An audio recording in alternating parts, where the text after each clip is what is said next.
Russia has pushed its image as a player in the Middle East. Now, Israel is going to put that to the test.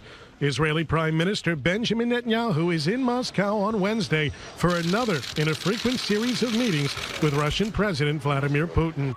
And now that the civil war in Syria is coming to an end and Putin benefactor Bashar al-Assad will clearly remain in power, it's time to focus in on Iran's future in the area. It's a web of contradicting interests. Netanyahu has been adamant with Putin. Iran cannot retain a footprint in Syria, and he's backed it up with multiple strikes on Iranian bases in Syria with the tacit approval of Russia. Back in May, Russian Foreign Minister Sergei Lavrov said all non-Syrian forces needed to clear out of southwestern Syria. But just last week, he said it's unrealistic that Iran would pull out of the country completely, and a compromise should be reached.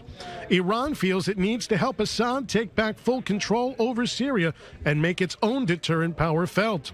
Assad wants to finish off the rebels, and he feels he needs Iranian and Hezbollah forces to help. So, what might a compromise look like?